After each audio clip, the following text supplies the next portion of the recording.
Mga kwento ni Felmo.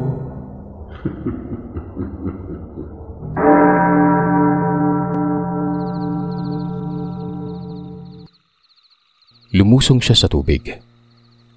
Pumaba ako at kahit ang lamig, naligo ako noon pero nagtanong talaga ako sa kanya nakako. Saan siya galing? Sinabi kong nakita ko siyang lumabas kagabi tapos sinundan ko. Nakarinig ako ng parang angil kaya naman natakot ako noon. Ngayong umaga ay may mga bakas ng parang pagbuno doon sa bahay. May dugo pa. Tinanong ko kung ano yun at baka alam niya ito. Sinabi ni Agnes sa akin na baboy ramo yun. Kung hindi ko daw ba nakita sa may gilid ng kusina. Sinabit niya doon. Tinanggalan niya daw ito ng lamang loob. Balahibo na lamang ang kailangang alisin. Sigurado ka? Ikaw yung nakahuli doon? Oo, umano. Sanay na daw siya sa lugar at alam niya kung paano mahuli ng hayop. Makikita ko umano yun mamaya. Maligo daw muna ako. Umiling ako. Aminin kong hindi ako marunong lumangoy. Sa dagat kapag naliligo ako hanggang leeg lang. Pero nakaupo pa ako niyan. Nauna siyang umahon. Hindi ko malis ang tingin ko sa kanya. Bukod sa may alindog ay maputi din kasi. Nakalugay ang buhok niya noon na hanggang leeg lang. Babaeng babae. Hindi ko alam na nakatitig pala ito sa akin. Para bang iniwan ako ng katinuan ng saglit. At hindi ko napansin na nakasipat si Agnes. Pinandilatan ako ng mga mata. Dinuro pa ako sa daliri sa baywika ng, "Gusto mabuhay, di ba? Umayos ka kasi baka ako pa'y makapatay sa'yo." Napalunok ako ng laway at napayuko pero sinabi ko noon na, "Babae ka naman kasi. Maiiwasan ko ba yun? Uwi na ba tayo?" Tumangulang si Agnes. Nauna ito at mabilis akong umahon. Nang makarating sa bahay ay nakita ko ang baboy ramo. Napakunot ang mukha ko. Paano ba naman kasi parang biik lang to eh. Maliit pero bakit napakalaking tinig yung narinig ko kagabi? Parang halimaw. Sinabi ko talaga yun sa kanya pero ayon dito baka guni-guni ko lang daw ito. Nakulang ako sa tulog tapos drug addict pa. Hindi na lamang ako sumabat baka kasi mas lumalim ang mga sasabihin nito at malamang mapikon lang ako. Masasakit talaga bumanat kasi. Hindi namin pinakuluan ng tubig. Binalatan lang. Si Agnes ang trumabaho tapos ako noon ay nag-aantay lang utusan. Napapailing ako, alam ko kasi ang mga narinig ko kagabi. Oo, adik ako at aminado ako dyan pero hindi ako baliw, Sir Seth. Pagsapit ng tanghali ay may isang matandang dumating. Naroroon sa may beranda. Si Agnes ang humarap dito. Lalaki yon, galit. Nagbanta pa nga at ang sabi papatayin daw si Agnes. Sumabat ako kaagad noon. Kako, anong problema niya? Pero sumabat din si Agnes habang nakatitig sa matanda. Sinabi ni Agnes kakarating nga lang daw niya. Kung ano bang problema ng matandang yon. Hindi nagsalita ang matandang lalaki. Tumalikod yon at naglakad hanggang sa nakalayo na. Ako naman gulong-gulo ang isip ko na para bang may mga bagay na hindi ko alam. Nilinaw ko kay Agnes kung ano ba talagang meron. Ayon kay Agnes ay nawawala daw yung anak ng matanda tapos doon daw nagpunta. Baliw siguro yung matandang yon. Wala umanong alam si Agnes. Nawala yung anak niya. Ano namang kinalaman mo doon? Nakakatakot yung mga sinabi niya, baka totohanin yun, Agnes. Ang sagot ni Agnes sa akin ay hindi umano mangyayari yon. Huwag ko daw isipin. Mamaya ay luto na ang inihaw. Kumain daw ako at may pupuntahan lamang daw siya. Matapos lang makapagsalita nitong si Agnes wala ano-anong umalis na yon. Hindi na ako nakapagtanong kung saan ba tutungo. Inihaw yung baboy. Kumain na lamang ako. May kanin pa naman na bahaw na natira. Hanggang sa mga sandaling ito ay nagtataka pa rin ako. Idagdag pa yung pagbungad ng matanda. Hindi ko lubos akalain na gagabi nitong tibo-tibo na ito. Basta galit ako pero nang masilayan ko ang postura niya. Nag-alala ako noon. Maraming galos. Pasado 8:00 ata noon nagtanong ako sa kung anong nangyari sa kanya. Ay naman dito ay nadulas daw siya. Pero kakaiba eh. Kung nadulas bakit ganun kalala? Ultimong sa singit niya punit eh. Malapit nang sumilip yung ano. Ginamot ko siya. May mga gamot naman akong dala gaya ng sinabi ko nung una. Na may mga gamit akong dala nun, di ba? May bag din ako pero hindi naman ganun kalaki katulad ng dala ni Agnes. Betadine ang ginamit ko at alkohol pero nagreklamo. Masakit daw sa balat. May gabot din daw siya at wag na akong mag-alala pero giniit kong wag matigas ang kanyang ulo. Pagkalagay ko ng alcohol sa bulak sabay pahit sa sugat niya. Nanlaki ang mga mata ko. Umitim ang sugat at tumusok yon. Hindi naman ganoon karaming usok. Basta ba parang sumingaw ang init sa katawan niya. Dun banda sa tinamaan ng pahid. Sa may bisig. Tapos si Agnes lumuluha ang mga mata. Kitang-kita ko ang pagpigil niya noon sa sarili na parang mapapasigaw na ito pero tikom ang bibig niya at nang uugat ang panga niya. Itinigil ko yon. Naisip ko na baka allergy siya sa alcohol. Hindi naman ito nagsalita. Nang ginamit ko yung betadine, ganun pa rin eh. Bumubula yung betadine, diba, tapos may usok ng konti. Pero yung usok na may tunog, iba na yan. Parang nasunog. Hindi ko na lang pinagpatuloy pa. Ang ginawa ko noon ay pinunasan na lamang ang tuwalya kong maliit na binasa sa tubig noon. Ito palang nasa likod ng bahay, Sir Seth, may balon doon kaya may tubig. Biglang nagubad ng damit si Agnes. Dire-diretso na hindi man lamang nagbigay abiso. Mainit tumano ang katawan niya. Napapikit ako kasi nga bumungad yung dalawang, alam niyo na yun. Hayop ka, ano to, ipapakita mo lang yan. Ang init mo nga no. Sinabi ni Agnes na lalaki ako at lalaki siya. Anong meron? Magrereklamo ba daw ako? Hindi ko alam kung nababaliw ba ito o sadyang ganun lang siya. Hindi tumalikod. Tutal gusto ko daw siyang gamutin ay gamutin ko mano. Makulit daw ako eh. Tapos ngayon kukuya-kuya ko na makita siyang nasa hubad na katawan. Hindi na lang ako nagsalita nun. Ano pa bang magagawa ko, di ba? Pinahiran ko pero hindi ko na madiktahan ang katawan ko. Pasensya na pero naging totoo ako, Sir Seth. Sinali ko din ang eksenang ito kasi nga doon nag-umpisa ang lahat ng karanasan ko sa kababalagan. Nakaupo kaming dalawa sa malasofa na upuan pero gawa yun sa good na kawayan.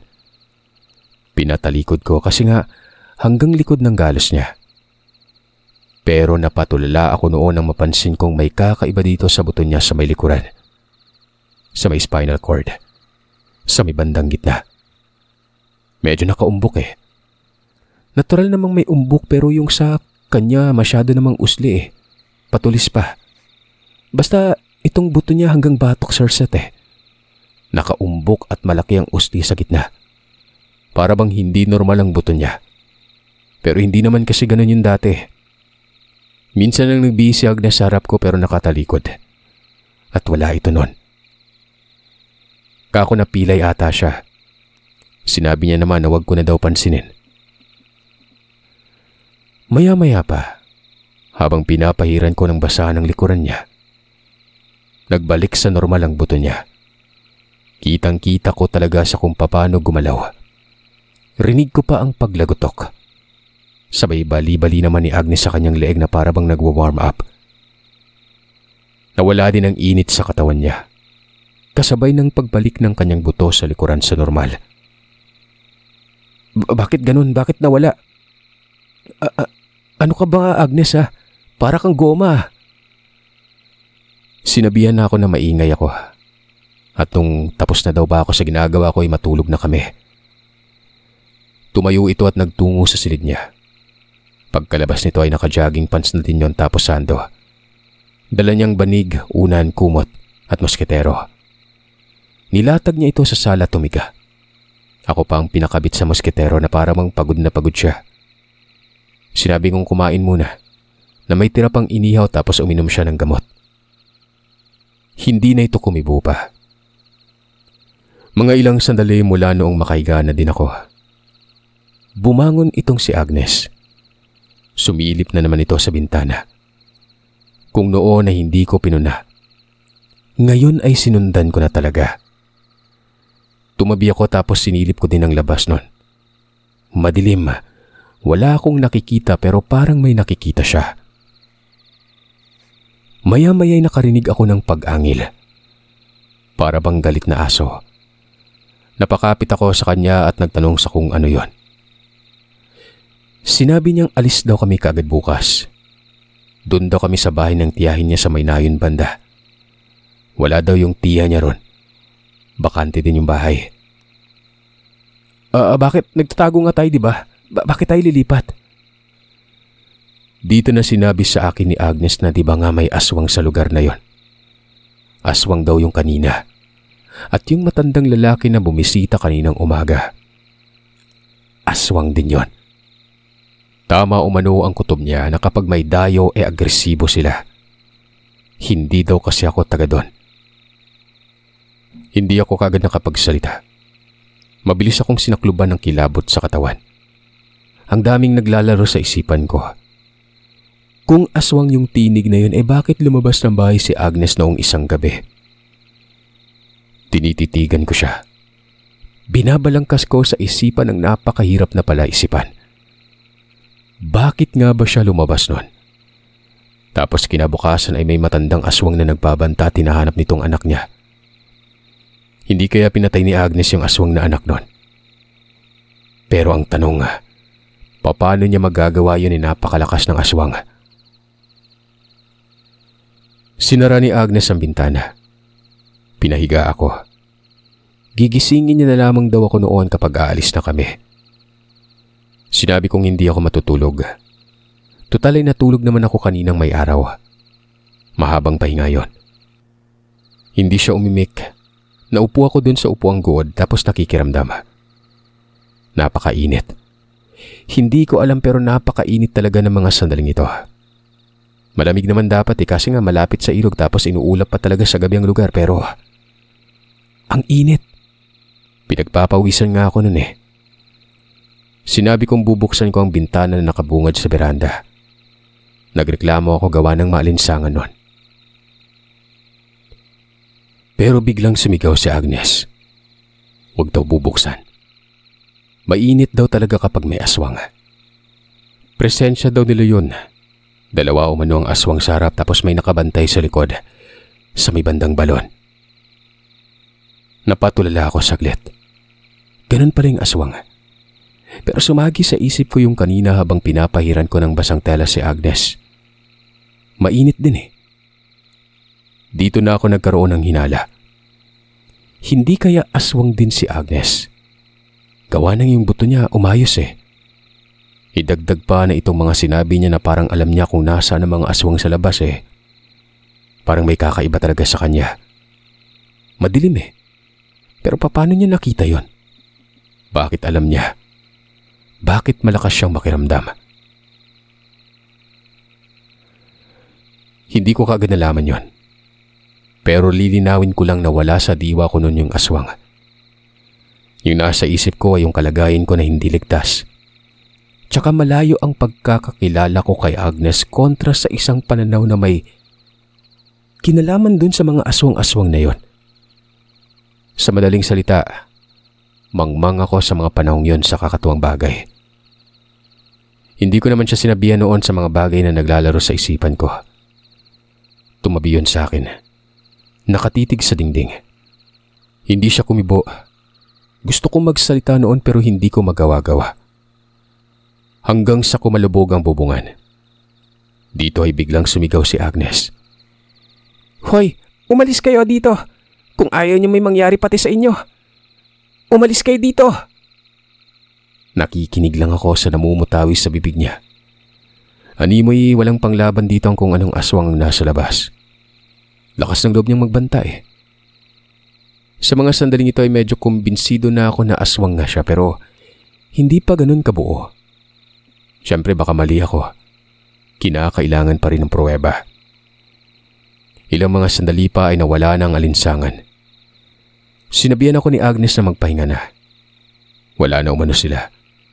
Pero babalik umano ang mga yon. Kaya dapat ay umalis na kami. Tumango lamang ako at tumigas sa may banig. Tumabi din ito sa akin. Alam kong hindi natutulog si Agnes, Sir Seth. Nakatalikod yun pero aminado akong nakikiramdam pa rin ito. Hanggang sa hindi ko namamalayan na nakatulog na ako. Nagising ako umaga na.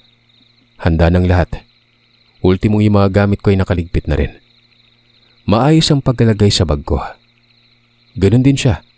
Itong banig at kung ano-ano pa ay dinala din namin. Nagtabi pa ng karne ng baboy Ramon na pinausukan. Umakyat kami ng nayon. Nasa taas banda yon. Naroroon ang bahay ng sinasabi niyang tiya. Nasa sakahan pero liblib pa rin. May nakikita ako mga kapitbahay malayo. Medyo awkward kasi nga itong tahanang ito ay gawa lang sa kahoy. Parang magigibayan kapag binangga pero bakit pinili niyang doon kami pumuslit? Marami umanong tao kaya doon yon ang dahilan. Anong marami? Parang katulad lang din ng bahay nila. Mas maganda pa doon kasi nga pulido yung tahanan nila eh. Kontra dito sa pinuntahan namin na gawa lang sa kawayan tapos may tablang pinagtagpi-tagpi nun.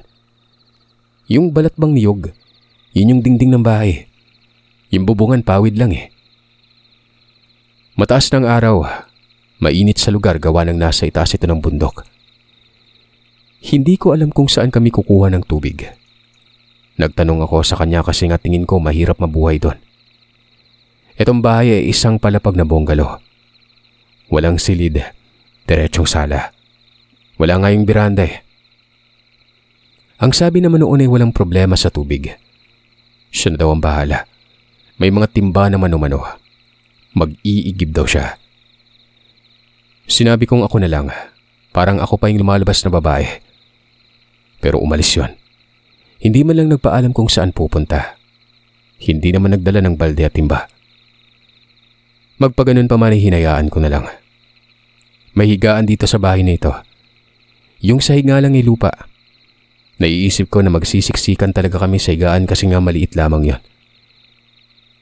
Parang yung nakatira dati sa bahay ay iisa lang. Yung tiya niya lang. Sakto lang kasi na para sa isang tao eh. Sa hindi ko inaasang pagkakataon pagkasilip ko sa bintana. Nagulat ako. Paano ba naman kasi? May nakikita akong mga naglalakad. Mga dating kasamahan ko. Naroon ang dating taga-utos sa akin. Si Marcelo. Mabilis akong nagtago sa may dingding.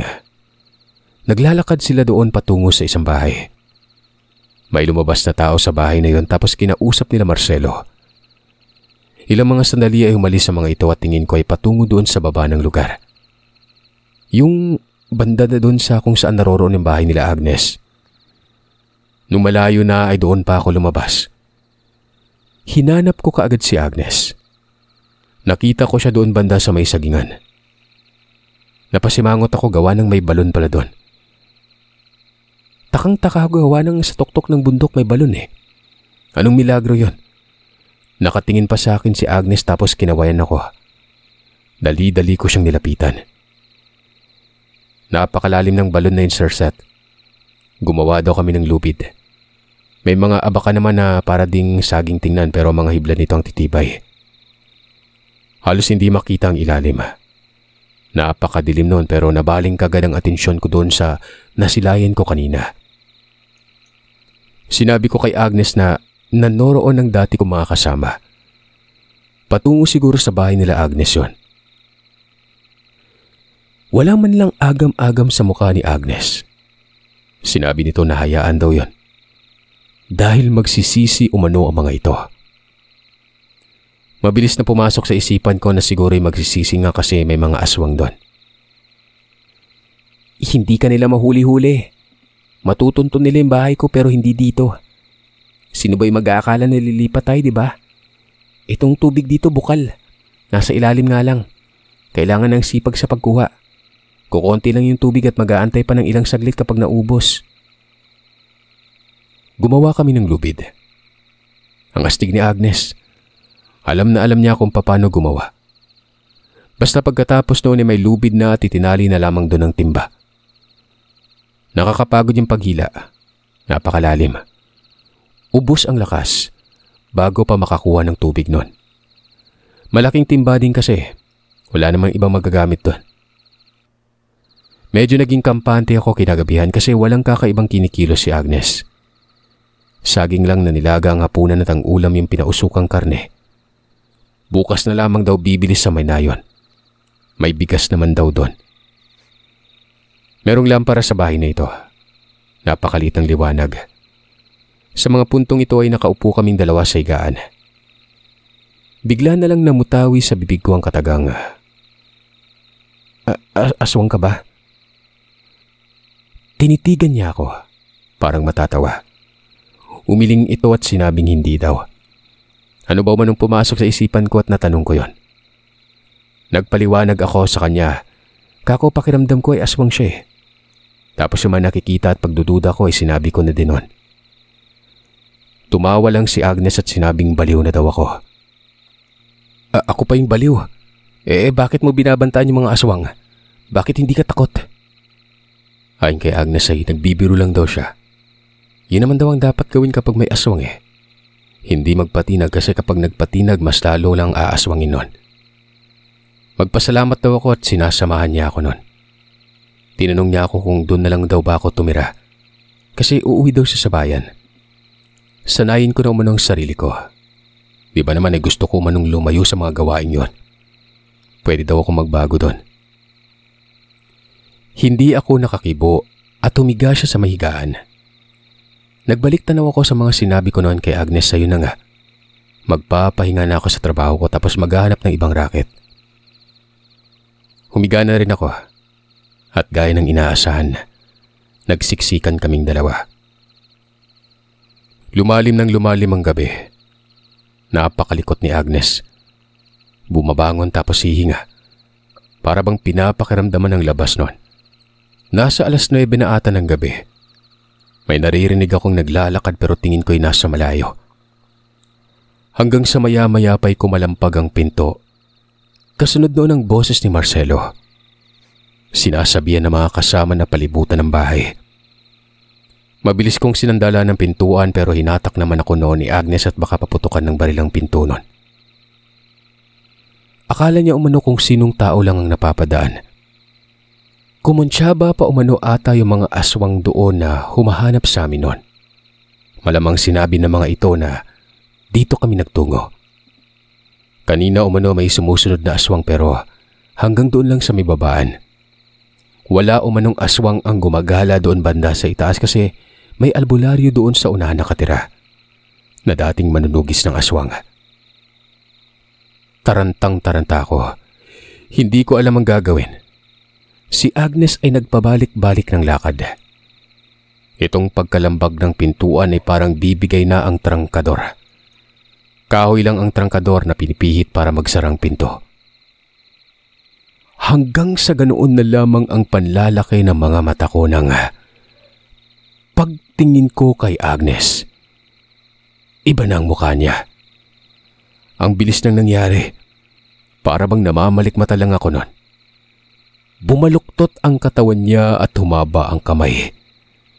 Yung mukha ay parang impakto. Dilat na dilat ang mga mata tapos yung mga buhok ay nakatayo. Animoy na kuryente. Napakalaki pa ng bibig nito. Hanggang sa umangil yun at kitang-kita ko ang kakaibang paglubag ng kanyang leeg. At ang namutawing boses ay kaparehang-kapareha noong narinig ko nung nasa kanila kami. Yung parang malaking baboy. Kumpirmado. Aswang si Agnes at galing sa kanya yung tinig na yon. Pinaalis niya ako sa pinto. Kumabig naman kaagad ako nun. Pagkabukas ng pintuan ay sinalubong niya ang papasok ng bahay. Kitang-kita ko si Marcelo noon kung paano magulat. Sinunggaban ni Agnes. Natumba. At hinabol naman kaagad ng aswang yung tumakbo at nagsisisigaw. Hindi ako nakagalaw. Windang na windang talaga ang kamalayan ko noon. Nakatanaw lamang ako sa nangyari. 4 itong mga tao na dati kong kasamahan. Hindi na gumagalaw si Marcelo. Noong magkaulirat ako noon ay lumapit ako dito. Napatakip ako ng bibig dahil may malaking sugat sa leeg. Sumisirit pa roon ang dugo. Napapawika na lamang ako sa sarili ko noon ng Diyos ko po. Ilang mga sandali ay bumalik si Agnes. Hinatak niya ang labi ni Marcelo at sabi niya doon lang daw ako sa bahay. Antayin umano ang pagdating niya. Hindi ako tumugon. Para bang gusto kong lumayas. Sabi ko na nga ba aswang itong si Agnes. Matagal na nakabalik si Agnes. Madaling araw na. Nasa taong anyo ito tapos duguan. Naligo ito sa balon. Siya ang nagigib. Samantalang ako ay naroroon pa din sa loob ng bahay. Nung tapos na siya ay nagbisito at nagwikang pinatay niya daw lahat yon. Tinapon daw doon sa bangin. Pagpepestaan ito ng mga ligaw na hayop. Sinabi nang umalis na kami tapos maganda na. Saan tayo pupunta? Tanong ko. Sabi ni Agnes ay doon na lamang sa bayan. Mas maiging ubusin niya na lamang umano ang nagbabanta sa akin kesa naman parang mga baliw na tinatakasan ng mga ito. Siya na umano ang bahala. Basta wag lamang akong mag-iingay sa kung anong meron sa kanya. Ultimong ang nanay niya ay isang aswang din umano. At ang totoo ay kilala daw talaga ako ng nanay niya. Matagal na akong minamatyagan. Minamatyagan din ako ni Agnes sa tinaaral ang mga kinikilos ko kasi nga naghihinala sila noon na baka nagkukunwari lamang daw ako tinatago ang presensya. Na baka sa huli, baka albularyo pala ako noon. Pero hindi. Iba pala. Di ba nga nagpaalam ako kay nanay? Ang sinabi ko sa kanya na pasundin dito ang mga dati mong kasamahan. Dahil dito mas malaya ko silang mapapatay. Alam ko namang magtatanungin sa nanay ko Kasi nga madalas ka naman nilang namamataan sa tindahan. Nagkaroon nga lang ng aberya. Kasi pinagtitipan ka ng mga kauri ko dito. Naalala mo yung matandang lalaki na hinahanap yung anak niya? Pinatay ko yung anak nun. Tapos nang huli ako ng baboy ramo para isipin mong baboy ramo lang yon. Hindi ako nakapagsalita. Mas nawindang ako sa kanya. Basta nauna siyang lumabas ng bahay. Ako noon ay sumunod na lang. Naglakad kami pabalik at pagkarating sa may kalsada, naglakad pa rin. Walang masakyan. Para bang matutumba na ako noon. Itong si Agnes ay hindi napapagod. Malamang, aswang Pero sa kabila ng lahat ay nawala ang pagkatakot ko sa kanya. Aswang siya pero kaibigan ang pagturing niya sa akin. Umaga na kami nang makarating sa bayan. Diretso sa tindahan nila. Bumungad naman kaagad ang nanay nito na para bang alam na paparating kami. Maraming humahanap umano sa akin. Kailangan ko umanong lumayo. Sabi naman ni Agnes na yung humahanap ay pinatay niya na. Ayon kay Aling Eloisa ay alam ko na ba daw ang lahat. Sinabi naman ni Agnes na alam ko na. Ganun ba? Si Reynold, ayos ka lang ba? Ano ba kasing nangyari sa at yan ang pinaasok mong trabaho? Kami nga na mga aswang ay namumuhay ng marangalo. Ikaw pa itong tao tapos hindi pa tao tingnan. Isang kriminal nako. Delikado yung buhay mo. Maging kami nga ay ganun na din Dito na sinabi ni Agnes na para matahimik na ako. Tatrabahuhin niya nang nagbabanta sa akin.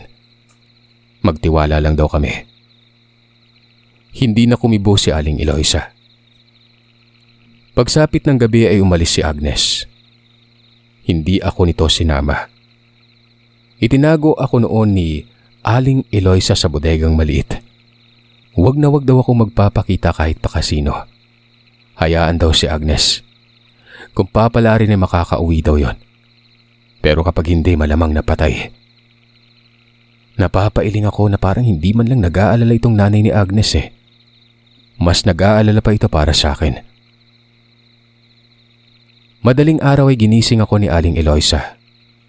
Dumating si Agnes. Aalis daw kami. Nataranta ako noon. Umalis kami ng lugar at napadpad dito sa Mindanao. Napatay ni Agnes ang drug lord, pati na daw yung si Dario. Pero marami daw nakakita. Mga kasamaan lang na hindi niya naman kayang labanan kasi nga marami talaga at may mga baril. Kaya tumakas na lamang siya. Nadamay sila sa akin pati pamumuhay nila na apektuhan nun. Kaya noon ibinigay ko ang pera ko na naipon. Lalo na noong nakarating kami sa Mindanao. Malaking halaga yun at sapat na talaga para sa pagsisimula ng bagong pagkakakitaan. Si Agnes bagamat may pagkalalaki pero inamin niyang may gusto sa akin. Nag-aalangan daw siya nung unang pagkakilala ko sa kanya. Ganun na siya. Ang totoo ay hindi naman daw talaga siya purong tibu-tibu nun. Umaasta lamang siyang ganun para magkaroon ng respeto ang mga tao, lalo't puro babae daw sila nagtitinda. Siyempre, may gusto din ako kaya inamin ko din yon. Hindi naman ako pinatulan. Hindi kaagad kumagat si Agnes. Aswang daw kasi siya at alam niyang hindi ako magkakagusto sa kanya. Tumagal yun ng 1 taon. Magkakasama kami na nagtitinda. Parang anak na ako ni Aling Eloisa. Ganun pa rin ang negosyo pero may mga baldina at kaldero. May kumot na din at mga kinakailangan sa bahay. Kumbaga, bulantero na kami. Hanggang sa hindi inaasahang pagkakataon, nagkainuman kami ni Agnes at dahil sa tama ng alak, nagsalpukan ng tubig at apoy. May nangyari. Kinabukasan, umiyak si Agnes doon. Hindi niya daw alam ang ginagawa niya. Pero wala na eh, tapos na. Kaya naman sinabi kong pananagutan ko, kahit aswang siya. Naging kami nga. Tuwang-tuwa naman si Aling Eloisa. Sinasabihan niya daw si Agnes na sagutin na lamang daw ako kaso nag-aalangan ng anak niya. Ngayong may nangyari na, doon pa bumigay. Pero may isang salita daw ako. Kahit aswang eh hindi ko na inalintana. Handa daw ako sa magiging kinabukasan ko noon. Naging kami, masaya naman. Lagi kong nakikitang nasa aswang na anyo si Agnes pero hindi naman totoo na kapag sinusumpong ay kumakain ng tao. Parang sakit. Sumpong lang tapos nawawala naman. Tapos sa susunod na buwan ulit. Pero kinakailangan mag-ingat kasi baka may albularyo. Nagkaroon kami ng anak. Malalaki na. Wala pa akong alam sa kung nagmana ba ito sa nanay. Kubot si Agnes at nasa dugo ang pagiging aswang nito. Puro babae pa naman yung mga anak namin. Literal na may nagmana kasi nga lumalabas ang kubot sa anak na babae. Kalimitan talaga ito minsan lang sa lalaki. Maraming salamat sa pagpapaunlak ng kwento ko. Sino ba naman mag-aakala sirsat ng dating tulak, aset ng droga at pasaway, magtitinulang dahil sa isang titibo-tibong aswang.